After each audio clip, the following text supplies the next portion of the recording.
So Ukraine goes on counterattack in Dnipropetrovsk direction, not far away from Zeleny High. You might see two of the attack vectors from 79th Air Assault Brigade and 80th Air Assault Brigade. So Air Assault is full in because 95th Air Assault is also on their attack towards Novosilivka. This map I took from the Unit Observer Analyst. The link for his media is in the video description right below. And yes, let me show you a different map for you to see the exact location of this hotspot. Here we have the deep state military map, so somewhere in the middle between Gulay-Pole and Pokrovsk there is this place. It's called Zeleny High. Voskresenka, village of Kamar, I think is the biggest here. And even the deep state military map shows the recent advancement of the Ukrainian army towards Vorone and Yanvarske. And if you go back, that's the same map, so this is the village of Vorone, Zeleny High, Komar is somewhere over here. It is just not named, but you understand the idea, so it's Dnipropetrovsk Oblast at the very border with Donetsk. So Ukraine is using very capable forces, air assault brigades, in attempt to get control over more territories. And that's the second attempt of Ukrainian army to get rid of the Russian presence in Dnipropetrovsk Oblast and also push Russians away from Pokrovsk village. The village of Pokrovsk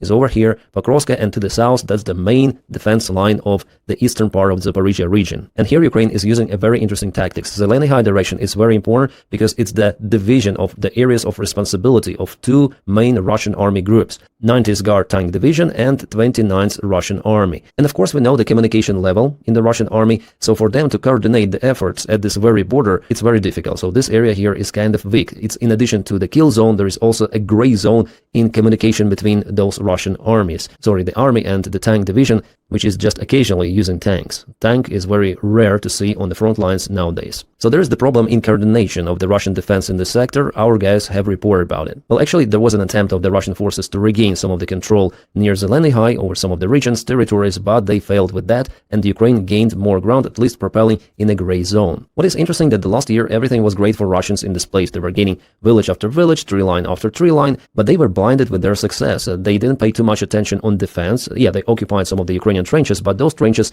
were built to protect from the eastern attacks, not from the western ones. Well, they might be used as the defense lines still, but they're not that robust as they could be. So Russians didn't put too much attention on defense. They went mid-wave after mid-wave just in attacks, and they didn't use engineering equipment. That's why Ukraine now is successful, because Russians were caught off guard. They didn't think that Ukraine may reach the drone superiority even on the front lines. For now, it is not just on the front lines. There are middle strikes, long-range strikes, which are more profitable for Ukraine than for Russia. However, with FPV drones right at the front line, Ukraine also has partial advantage. Partial, I mean, because Russia uses more drones actually than Ukraine, I mean small FPV drones, but Ukrainian drones are more technologically advanced.